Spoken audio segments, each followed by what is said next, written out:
In this tutorial, I'll show you how to add narration to a PowerPoint presentation. To add narration, the only tool that you'll need is some kind of a microphone that can be plugged into the USB port on your computer. You might have a small microphone that's on a stand, or a headset, sometimes used for gaming or for distance calling, that has a built-in microphone and headphones.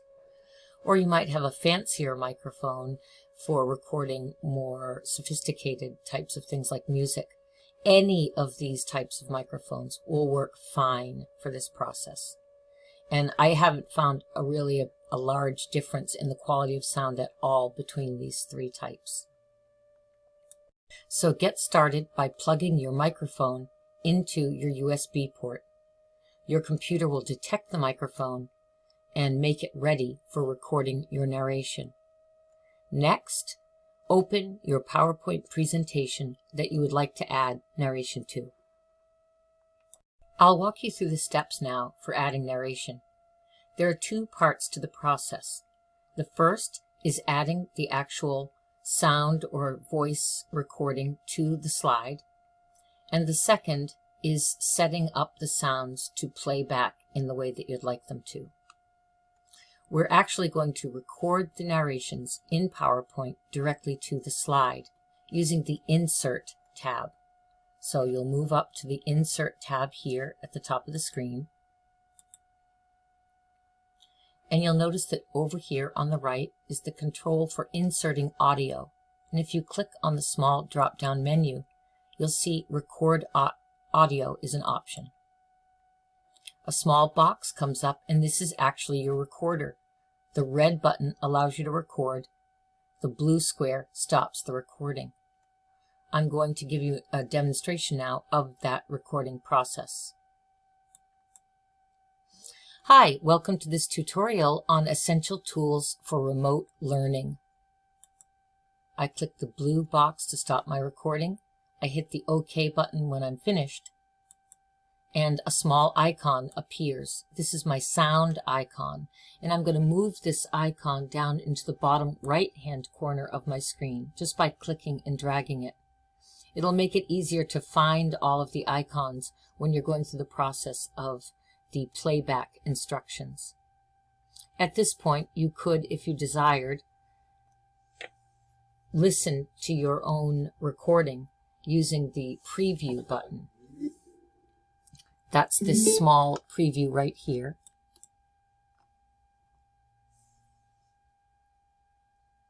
For remote learning.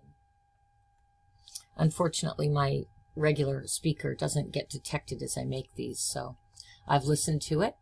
And now I'm going to go ahead to the next slide, and once again, I'm going to add my narration.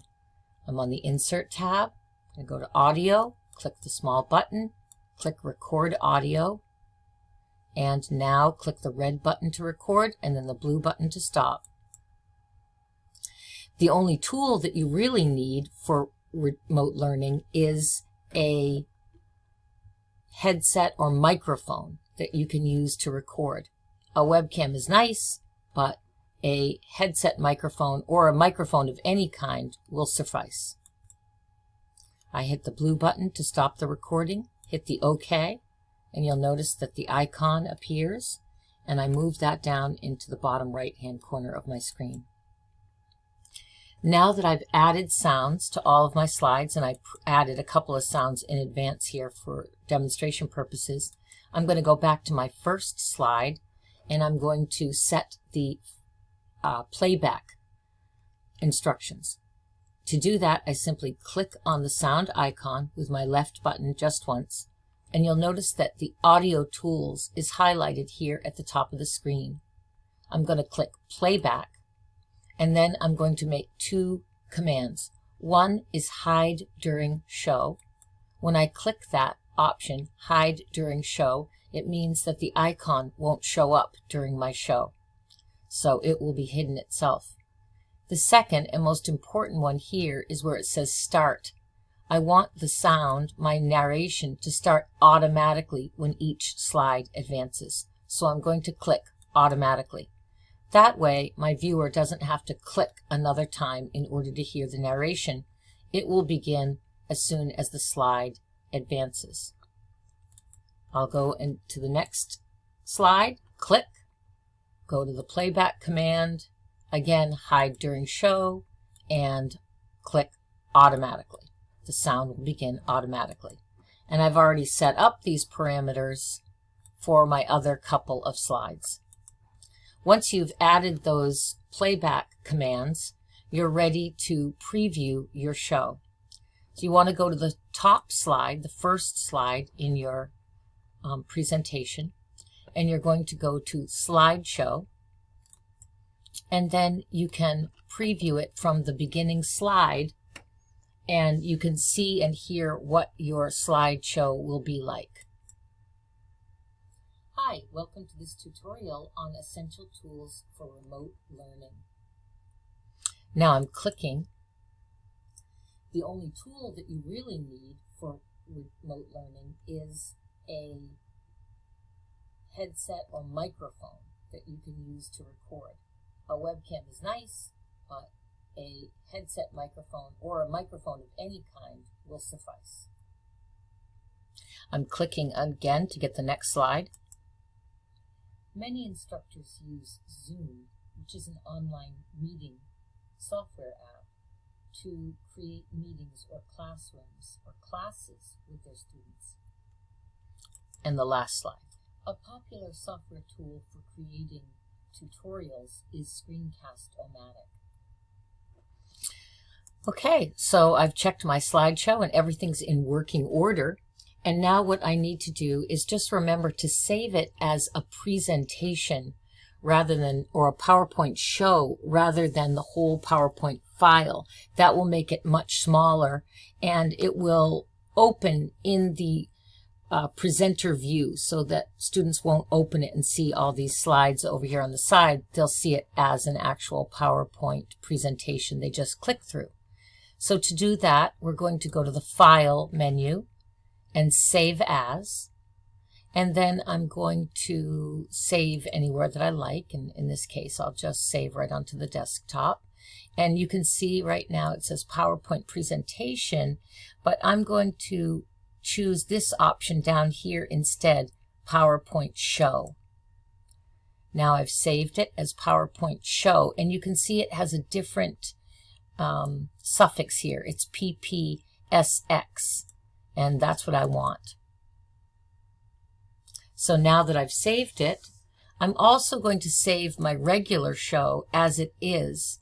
And the reason that I want to do that is that I want to make sure that if I need to go back and edit, I could add a slide or delete a slide or change the narration. I'll still have this original file. Once it's created in the PowerPoint show, all I'm going to have is that file for viewing purposes. I'm not going to have the editing capability. So I'll go back in here. I'm going to hit Save As just to double check. And instead of PowerPoint show, I'll go back to the very top one, PPTX, PowerPoint presentation. And now I've saved that, and I am going to, now I have this kept as well. So here I am on my desktop, and I'm going to choose to view the PowerPoint show. You'll notice I can see that it's got that PPSX PowerPoint show, and then the X is for the most current version of Office. I'll double click it. The only tool that you really need for remote learning is a headset or microphone that you can use to record. A webcam is nice, but a headset microphone or a microphone of any kind will suffice. So you can see that my show opened and that it's full screen and the narration just begins. So that is the process of creating the PowerPoint show with narrations for your students. The next step is to upload that presentation to a place where the students can view it. Because these tend to be very large files, you have two options. One is to store the file on a Google Drive and link to it in Moodle. The other is to upload it to a YouTube channel and link to it in Moodle. Both of these tutorials are already available, and I'll post them just below this one on how to add sound to your PowerPoint.